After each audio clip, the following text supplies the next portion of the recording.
प्रिय दर्शकों, एक बार फिर से हम सब स्कूल के पाठ में अध्ययन में आपका मैं प्रभु यीशु के पवित्र नाम में स्वागत करना चाहती हूँ। और मैं स्वागत करना चाहूँगी हमारे आज के जो मेहमान हैं, पासा आर भारती और मिस्टर राजेश चंद। आप दोनों का मैं स्वागत करती हूँ कि आप हमारे साथ हो सकते हैं, हमारे दर्शकों को सब स्कूल के पाठ का अध्ययन करा सकते हैं। हमारा ये जो इस त्रिमास का ये जो दूसरा त्रिमास है, उसका शीर्षक है प्रतिज्ञा परमेश्वर की सनातन वाचा। इसमें हम पूरे क्वार्टर में हम इसके बारे में सीखेंगे। और आज का जो हमारा शीर्षक है पार्ट 2 का, वो इस तरह से है, बाइबल में विशेष वाचाओं पर एक त्वरित नज़र। आज का याद वचन को मैं पढ़ना चाहती हूँ, आपके साथ साझा करना चाहती हूँ। आप भी निकाल सकते हैं बाइबल में। निर्गमन 19 अध्याय उसकी 5वां पद और यशायाह 6ठा पाठ और उसकी पहली आयत। इस तरीके से लिखा है, इसलिए अब यदि तुम निश्चय मेरी मानोगे और मेरी वाचा का पालन करोगे तो सब लोगों में से तुम ही मेरा निज धन ठहरोगे। परमेश्वर के इस वचन के पढ़े और सुने जाने पर हम सबको परमेश्वर आशीष दे। जैसा कि हमारा शीर्षक है, उसी से हम समझ सकते हैं कि वाचाओं पर एक त्वरित नज़र। पूरी क्वार्टर में हम जो है इन जो परमेश्वर ने जो अगुए हुए उनसे जो परमेश्वर ने वाचा बांधी उसको हम विस्तार से सीखेंगे, परंतु आज हम जल्दी से पर हम नज़र डालना चाहते हैं। इस आज के क्वार्टर में प्रतिदिन हम जो है इन वाचाओं के ऊपर सीखेंगे। इनमें जो है हम देखते हैं कि परमेश्वर ने जो परमेश्वर के अगुए रहे, धर्मी लोग जो खरे थे और परमेश्वर के विश्वासी और उनकी आज्ञाकारी जो अगुए हुए, परमेश्वर ने उनके साथ समय पर समय वाचाएं बांधी। और जो है वो जो वाचाएं जो है, हमें सारी वाचाएं पुराने नियम की, नए नियम का जो प्रभु यीशु मसीह की वाचा है, जो हमें प्रभु यीशु मसीह की क्रूस की तरफ इशारा करती है, उसी वाचाओं पर आधारित है।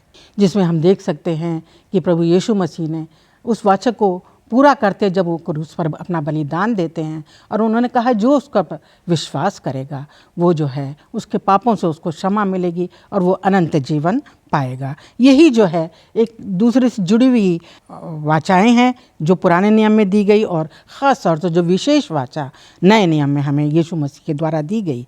इन्हीं का अध्ययन हम आज करेंगे, जो परमेश्वर ने नूह से, अब्राहम से और मूसा से जो उन्होंने वाचाएं बांधी, उनका अध्ययन हम इस पाठ में करने जा रहे हैं। आइए हम अपने लेसन स्टडी अध्ययन को शुरू करते हैं रविवार से।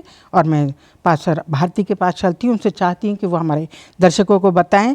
रविवार का शीर्षक इस प्रकार से है, किसी भी बाइबल वाचा का मूल भाग।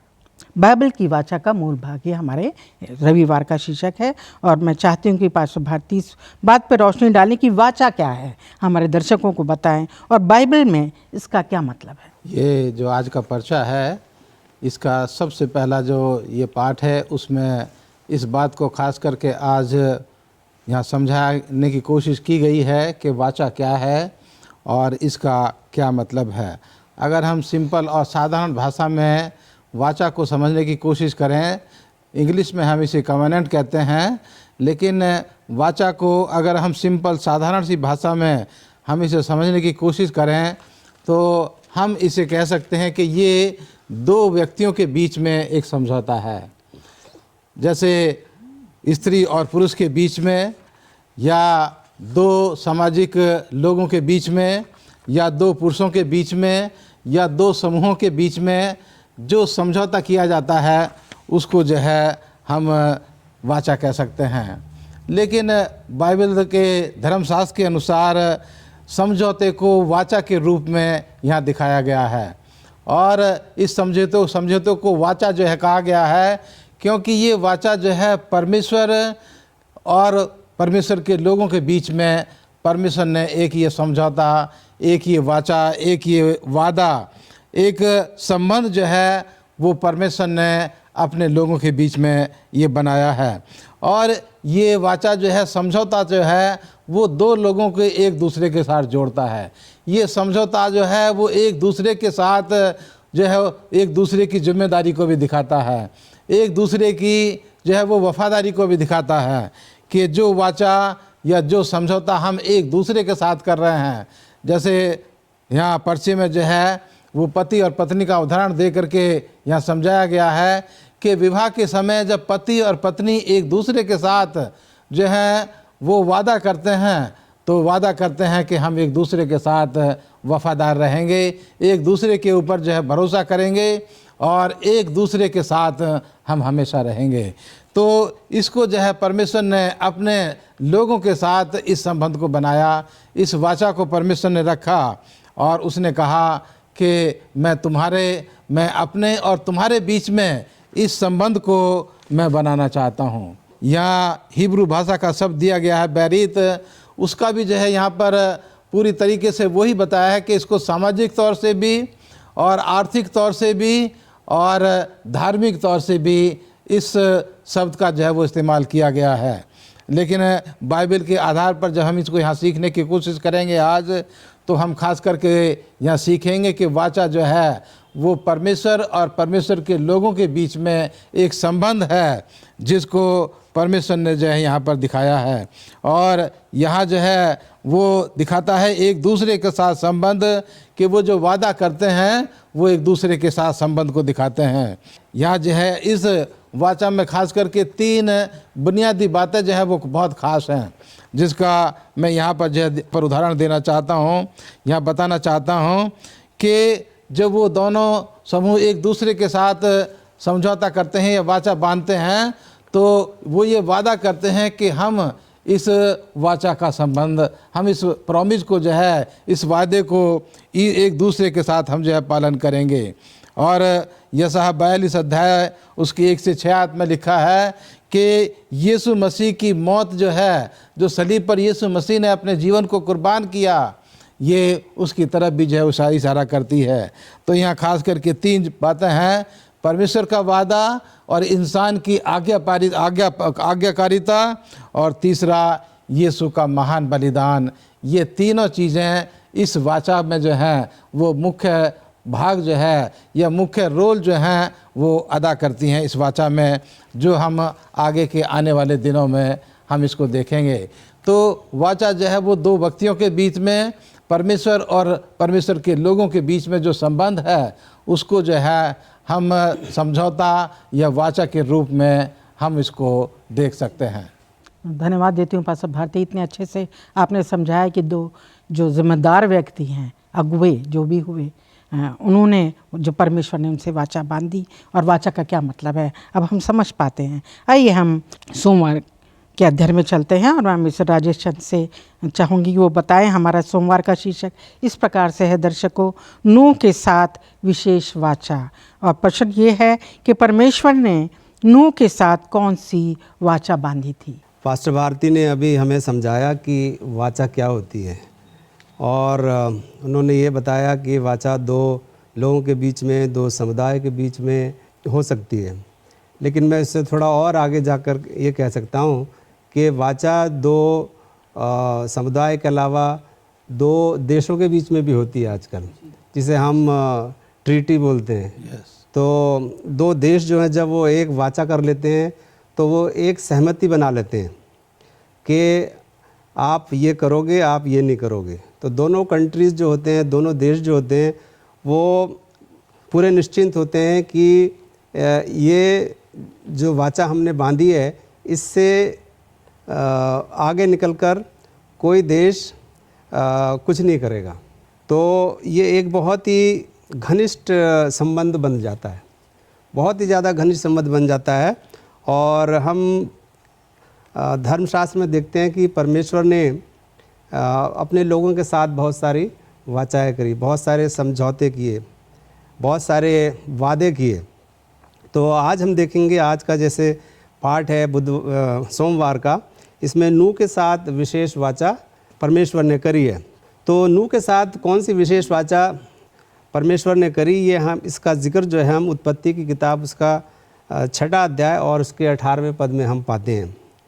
यहाँ पर इस प्रकार लिखा हुआ है, परंतु मैं तेरे संग वाचा बांधता हूँ, इसलिए तू अपने पुत्र, स्त्री और बहुओं समेत जहाज़ में प्रवेश करना। तो नूह की कहानी जो है वो हम सब लोग बहुत अच्छी तरीके से बचपन से सुनते आए हैं और सारे लोग इस कहानी को बहुत अच्छे से जानते हैं कि किस प्रकार नूह का जो परिवार था पूरा वो उस जल प्रलय में बचा था, बाकी सारे जितने लोग थे वो नष्ट हो गए थे। तो पहली बार हम बाइबल में ये विशेष वाचा का जो ये शब्द हैं उसका प्रयोग हम देखते हैं। पहली बार विशेष वाचा यहाँ पर इस्तेमाल करी गई है। सो परमेश्वर जो है वो नूह से कह रहा है कि वह पूरी पृथ्वी को नष्ट कर देगा, और जब पूरी पृथ्वी नष्ट हो जाएगी तो जाहिर है कि कोई उसमें ज़िंदा नहीं बचेगा।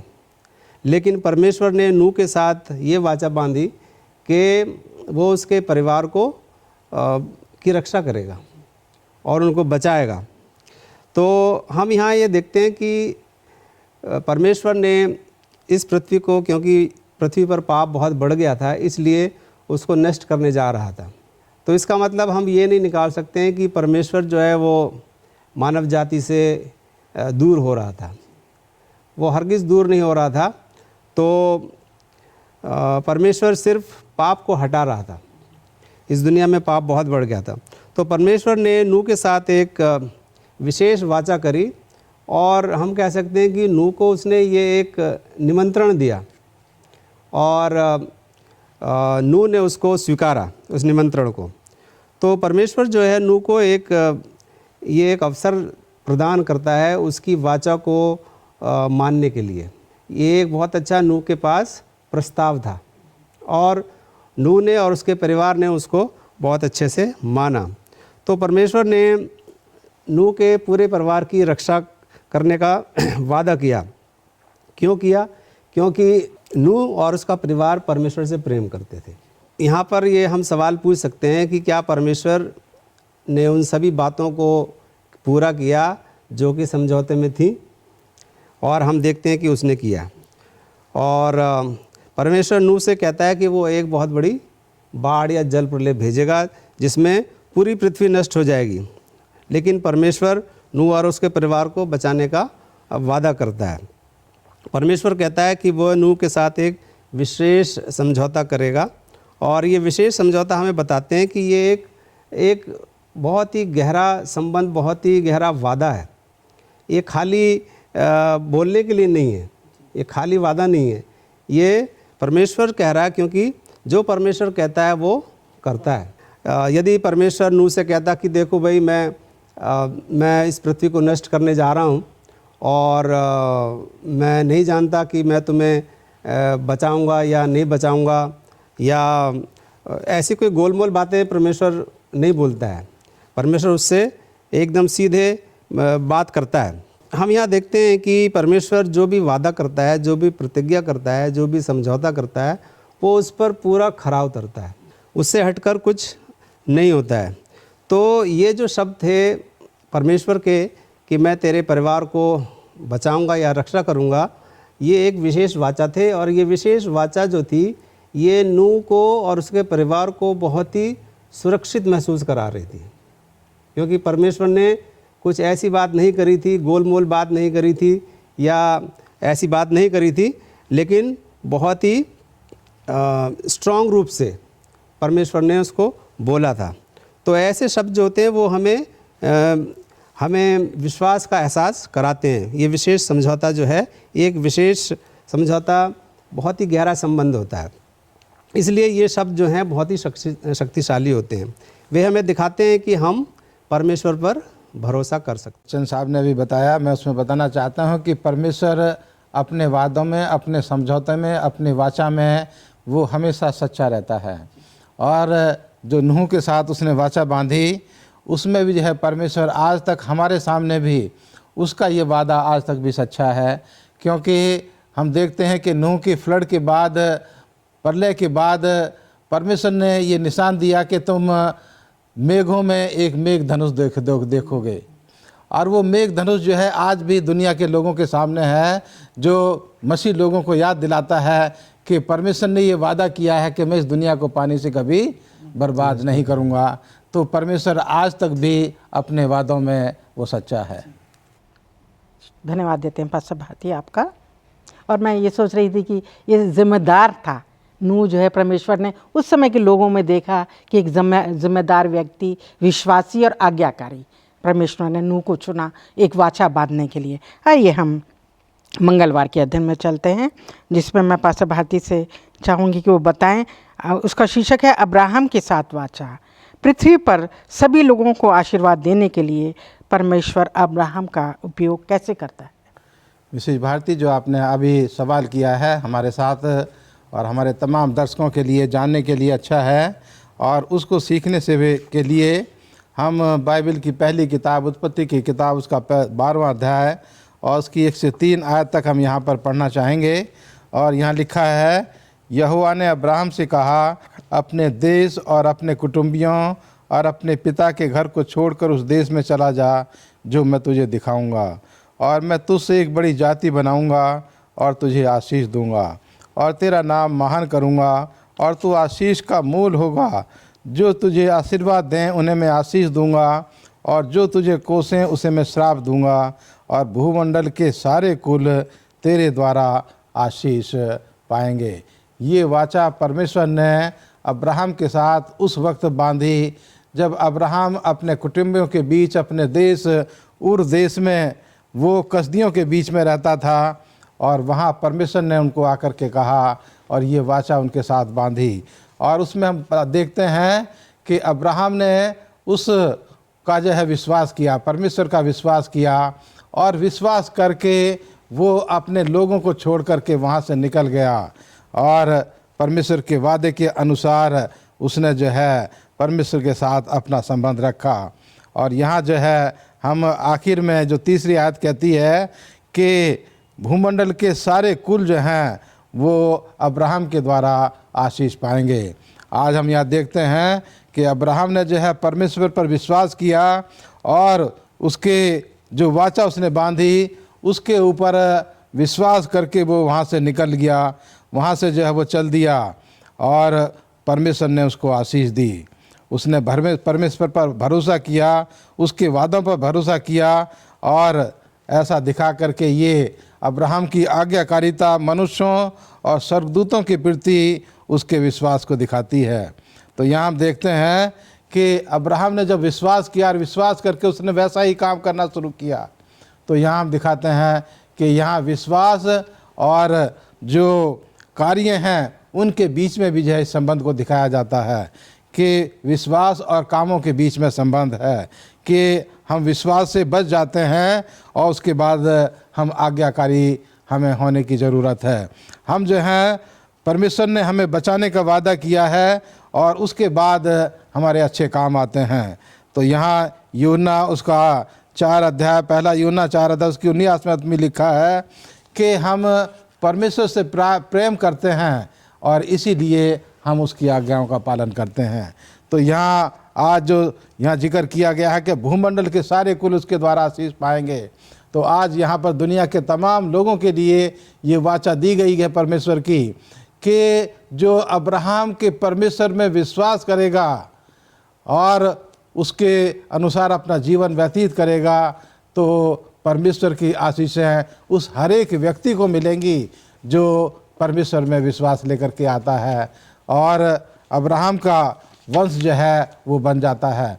तो इस तरह दुनिया के तमाम कुलों के साथ, दुनिया की तमाम जातियों के लिए, तमाम लोगों के लिए, तमाम भाषा बोलने वालों के लिए ये परमेश्वर ने ये वादा किया है कि जो मुझ में विश्वास करेगा परमेश्वर उनको जो है आशीष देगा और वो अब्राहम के वारिस जो हैं वो बन जाएंगे और दुनिया के तमाम लोग उसके द्वारा आशीष पाएंगे। तो हम जब अब्राहम के परमेश्वर में विश्वास करते हैं तो वही आशीषें जो परमेश्वर ने अब्राहम को दी, वही आशीषें परमेश्वर जो है अपने उन लोगों को देने के लिए तैयार है जो उसमें विश्वास करते हैं, जो उसको प्रेम करते हैं और उसकी आज्ञा का पालन करते हैं। शुक्रगुजार हैं पास्टर भारती आपका। और उसने परमेश्वर ने हमसे प्रेम किया और हमें भी ज़रूरत है कि हम उससे प्रेम करें और उस पर विश्वास रखें। आइए हम जो हैं बुधवार के अध्ययन में चलते हैं, जिसका शीर्षक इस तरह से है मूसा के साथ वाचा। मिस्टर राजेश चंद से जानना चाहूँगी वो बताएं सिनाई पर्वत पर किया गया समझौता और अब्राहम के साथ किए गए वादे में क्या समानता है? आज बुधवार के जो पाठ में हम इस बात को पढ़ेंगे कि मूसा के साथ परमेश्वर ने वाचा बांधी। और जैसा कि अभी पास्टर भारती ने पढ़ा उत्पत्ति 12 में और उसकी 1 से 3 पद में हम इस बात को पढ़ते हैं कि यहोवा ने अब्राहम से कहा कि अपने देश, अपने जन्मभूमि और अपने पिता के घर को छोड़कर ऐसी जगह पर चला जा जो मैं तुझे बताऊंगा या जहां मैं तुझे ले जाऊंगा, और मैं तुझे एक बड़ी जाति बनाऊंगा और तुझे आशीष दूंगा और तेरा नाम बड़ा करूंगा, तुझे आशीष का मूल कारण बनाऊंगा, और जो तुझे आशीर्वाद देंगे मैं उन्हें आशीषित करूंगा, और जो तुझे कोसेंगे मैं उन्हें शाप दूंगा, और पूरे भूमंडल में लोग जो हैं तुझसे आशीष पाएंगे। ये परमेश्वर ने वाचा जो थी अब्राहम के साथ बांधी थी। और हम देखते हैं कि परमेश्वर जो है लोगों से वादा करता है। जिस प्रकार से परमेश्वर ने अब्राहम के साथ वाचा बांधी, जिस प्रकार से परमेश्वर ने नूह के साथ वाचा बांधी और परमेश्वर ने उस कार्य को पूरा किया, तो हम देखते हैं कि परमेश्वर जब वाचा बांधता है तो वो उस कार्य को पूर्ण रूप से पूरा करता है। और परमेश्वर, जैसे कि हम जानते हैं कि परमेश्वर मिस्र से अपने लोगों को निकाल कर गुलामी से बचाता है, तो और परमेश्वर सिनाई पर्वत पर एक समझौता करता है। इस समझौते से हमें पता चलता है, यदि हम पढ़ें निर्गमन उसका 20वां अध्याय और उसका 2 पद, तो हम इस बात का जिक्र पाते हैं और इस समझौते या वाचा के बारे में हम वहाँ पढ़ते हैं।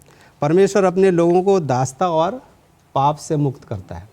इस वाचा के अनुसार समझौते में इज़राइल को पाप की समस्या के लिए परमेश्वर की जो योजना थी उसको दर्शाया गया है।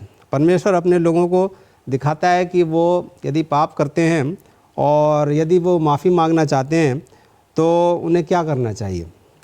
इसलिए ये समझौता हमारे जितने भी हमने समझौतों के बारे में या वाचाओं के बारे में अध्ययन किया है, नूह के समय में परमेश्वर ने उसके साथ वाचा बांधी और परमेश्वर ने इज़राइल के साथ, इज़राइल को निकालने के लिए, मिस्र से निकालने के लिए वाचा बांधी। तो सभी समझौते जो हैं वो ईश्वर की दया, उसकी क्षमा और उसकी शक्ति को दर्शाते हैं। सिनाई समझौता कई मायनों में हमें वही चीज़ दिखाता है जो परमेश्वर ने अब्राहम से वादा किया था। परमेश्वर अपने लोगों के साथ एक विशेष मित्रता प्रदान करता है। तो हम यहाँ पर ये एक बहुत ही महत्वपूर्ण बात सीखते हैं कि परमेश्वर जब वाचा बांधता है तो वो एक मित्रता करने का अवसर प्रदान करता है।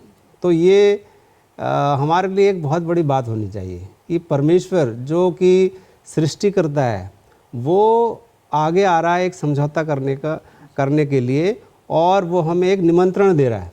तो ये एक बहुत ही बड़ी बात है। और परमेश्वर क्यों इस प्रकार की वाचा बांधता है? क्योंकि परमेश्वर जो है वो हमसे प्रेम करता है। वो परमेश्वर अपने लोगों से प्रेम करता है। वो चाहता है कि कोई भी नष्ट ना हो, बल्कि सारे उसके राज्य में बचाए जा सकें, क्योंकि परमेश्वर प्रेम है।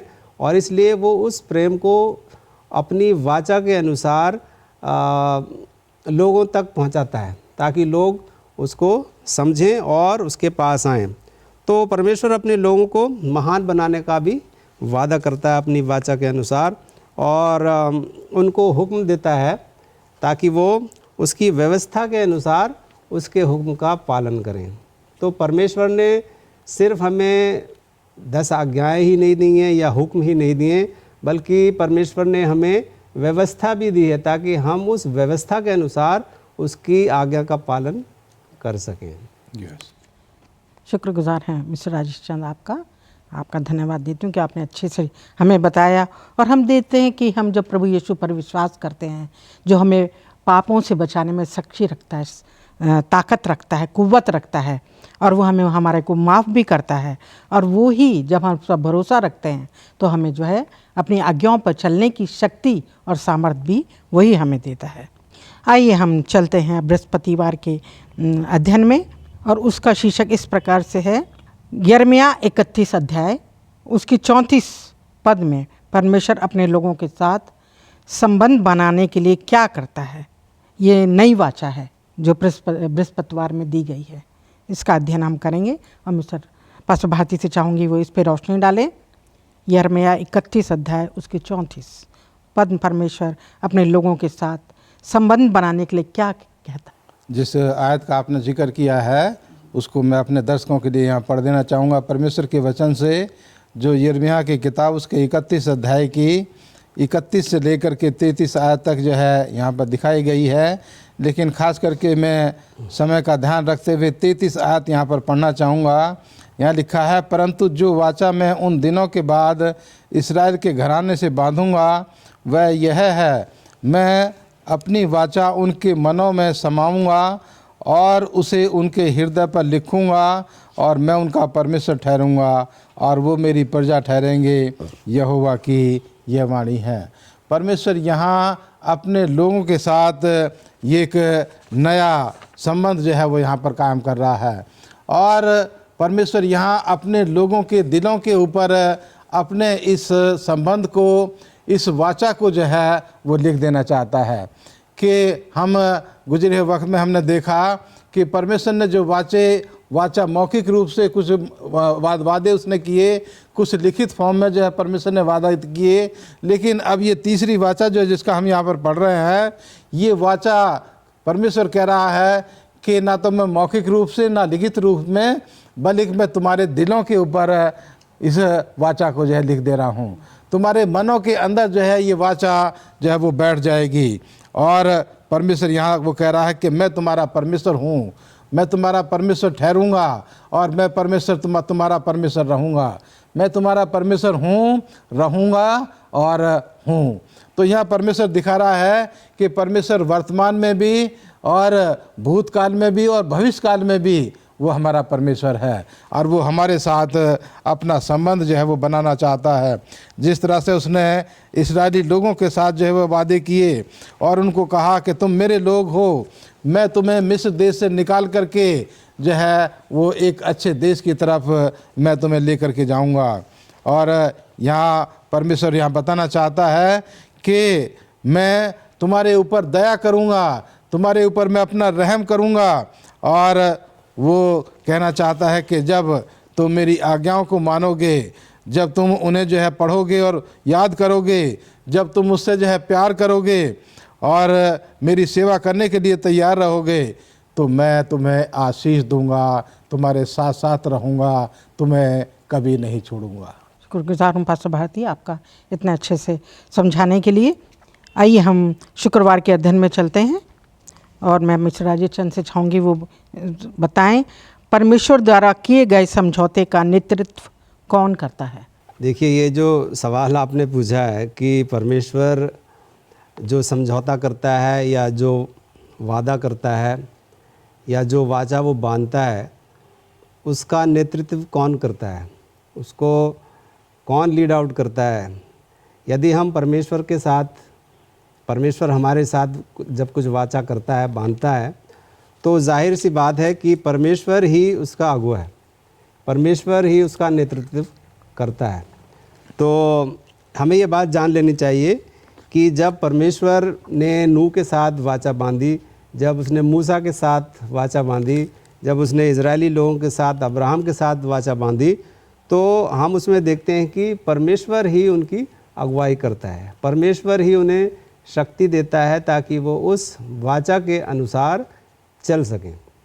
और परमेश्वर की जो योजना है इंसान के लिए वो पूर्ण हो सके, तो परमेश्वर ही हमारा अगुवा होता है। और एलन जी वाइट जो हमारी एक बहुत बड़ी भविष्यवक्ता कह लेना चाहिए या प्रॉफिटेस हुई हैं, उन्होंने बहुत सारी किताबें लिखी हैं, और एक इनकी जो किताब है पैट्रियार्क्स एंड प्रॉफिट्स, उसमें उन्होंने बहुत सारी बातें लिखी हुई हैं, और एक शीर्षक है अब्राहम कनान देश में। ये एक शीर्षक है इस किताब में एक पाठ का, और उसमें मिसेस एलन जी वाइट बताती हैं कि परमेश्वर की व्यवस्था जो है वो हमें अपना कर्तव्य दिखाती है कि हमें क्या करना है। और ईश्वर का जो नियम है वो हम सब जानते हैं कि परमेश्वर का नियम जो है वो प्रेम पर आधारित है। और परमेश्वर ने जब अदन के बगीचे में भी जब आदम और हवा को बनाया तो उनको अपने प्रेम का जो नियम था वो सिखाया। बाद में प्रभु ने सिनाई पर्वत पर भी प्रेम की व्यवस्था की घोषणा की। प्रेम की ये व्यवस्था जो है ये नई वाचा का ही हिस्सा है। परमेश्वर व्यवस्थाओं को हमारे दिलों में लिखना चाहता है। जैसा कि अभी पास्टर भारती ने भी बताया कि परमेश्वर चाहता है कि हम उसकी व्यवस्था को अपने दिलों में बहुत ही अच्छी तरीके से उनको जान लें और लिख लें। ये व्यवस्था मानव कार्यकर्ता को उसके जीवन के लिए परमेश्वर की योजना को दर्शाती है। जो परमेश्वर की जो व्यवस्था है वो उसके प्रेम को दर्शाती है। क्या होगा यदि परमेश्वर हमें छोड़ देता खुद से तय करने के लिए, अकेला छोड़ देता कि जो करना है आप करो, तब क्या होता? तब हमारे जीवन का जो नियंत्रण था वो शैतान के हाथ में होता और जो शैतान करता या कहता वही हम करते। यही कारण है कि परमेश्वर हमें उसकी सेवा करने की आज्ञा देता है ताकि हम शैतान के हाथ में ना पड़ जाएं। इसी कारण से परमेश्वर हमें उसकी सेवा करने की आज्ञा देता है। हमारे जीवन के लिए जो उसकी योजना है वो बहुत अच्छी है। यही हमें एक बेहतर इंसान बना सकती है। परमेश्वर चाहता है कि हम बुद्धिमान और धैर्यवान कार्यकर्ता बने। परमेश्वर ये चाहता है कि हम वही काम करें जो कि वो हमें कहता है करने के लिए। और परमेश्वर ने हमें, यीशु मसीह ने हमें ये सिखाया जब वो इस पृथ्वी पर थे कि हमें किस प्रकार से कार्य करना है। यीशु कहता है कि हे मेरे परमेश्वर, मैं तेरी इच्छा से प्रसन्न हूँ और तेरी व्यवस्था मेरे अंतःकरण में बसी हुई है। तो भजन संहिता उसका 40वां अध्याय और उसके 8वें पद में राजा दाऊद ने ये लिखा है। और उसमें वो कहते हैं कि यीशु मसीह ये कहते हैं कि मैं तेरी इच्छा से प्रसन्न हूँ, मैं तेरी व्यवस्था मेरे अंतःकरण में बसी हुई है। सो जिस प्रकार से यीशु मसीह के मन में, उनके दिल में परमेश्वर की जो व्यवस्था थी वो बसी हुई थी, उसी प्रकार से परमेश्वर चाहता है कि वो व्यवस्था जो है हमारे मनों में भी उसी तरीके से बस जानी चाहिए ताकि हम वही कार्य करें और धीरज से करें जो परमेश्वर हमें कहता है। तभी हम उस महान कार्य को पूर्ण कर पाएंगे। हमने जितने भी वाचा आज सीखी हैं उनका जो खास निचोड़ है, जो चंद साहब ने भी बताया कि जो मुख्य रोल है, जो मुख्य पार्ट है वो परमेश्वर ने निभाया है। और बाइबल का भी ये निचोड़ है और इन वाचाओं का भी यही निचोड़ है कि परमेश्वर ने इंसान से पहले प्यार किया। परमेश्वर ने पहले प्यार किया और उसके बाद कहा कि तुम मुझे प्यार करो। तो परमेश्वर जो है यहाँ पर आगे, सबसे आगे है। और उसके बाद वो कहता है कि तुम मेरे साथ आ जाओ, मैं तुम्हारे साथ हूँ, तुम मेरे साथ आ जाओ। मैंने तुम्हें पहले प्यार किया है, इसलिए अब हमारा भी ये फ़र्ज़ हो जाता है कि हम भी परमेश्वर को प्यार करें। मिस्टर राजेश चंद, मैं शुक्रगुजार हूँ आपका अच्छे विचारों का जो आपने साझा किया हमारे दर्शकों के साथ, और पास्टर भारती आपका भी, आप दोनों का मैं शुक्रगुजार हूँ कि इतने अच्छे विचार आपने हमारे लोगों के वाचा के बारे में जो हमने पुराने नियम में सीखे और फिर यीशु मसीह के बारे में। और अजीज़ों, ये बिल्कुल सच्चे बात है जो परमेश्वर ने वायदे किए हैं, वाचाएं बांधी है, परमेश्वर ने अपनी जिम्मेदारी निभाई है, अपना वही नेतृत्व करने वाला है, वही हमारा लीडर है, अगुआ है। और उसने हमारे को जो प्रभु यीशु मसीह को इस दुनिया में भेजा ताकि उसने हमें सिखाया। और आज जो है जब हम उससे प्रेम करेंगे सच्चे मन से, वो चाहता है कि हम उसको प्रेम करें जैसे उसने हमसे किया है, और उसके साथ एक बहुत नज़दीक का रिश्ता।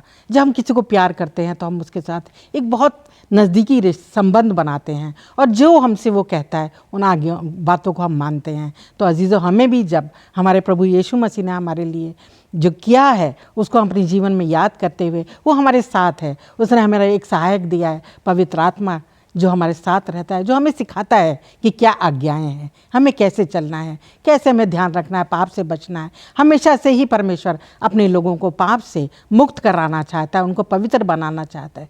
हमेशा से ही उसका ये लक्ष्य रहा है और आज भी वो हमारे जीवन में यही लक्ष्य है कि हम पाप से बचें, परमेश्वर पर भरोसा रखें और उसकी आज्ञाओं का पालन करते हुए, उस पर भरोसा रखते हुए अपने जीवन को आगे बढ़ाएं। आइए हम अपने इस अध्ययन को ख़त्म करेंगे और मैं चाहती हूँ पास्टर भारती हमारी दुआ में हम सब के लिए अगुवाई करें। आइए प्रार्थना करें।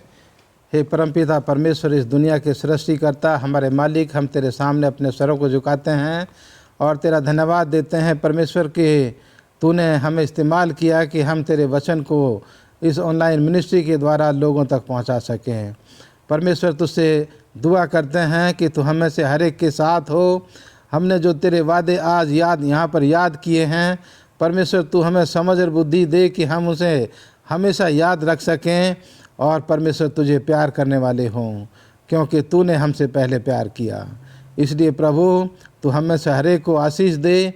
हमारे तमाम परमेश्वर श्रोताओं के साथ हो, उनके कामकाज पर, उनकी रोजी रोटी पर, उनके परिवार पर परमेश्वर तू अपनी आशीष दे और खुदावंद उनके लिए रास्ते निकाल कि वो भी तुझ में विश्वास करके परमेश्वर अपने जीवन को तेरे साथ रख सकें और अपने आप को तेरे आगमन के लिए तैयार कर सकें।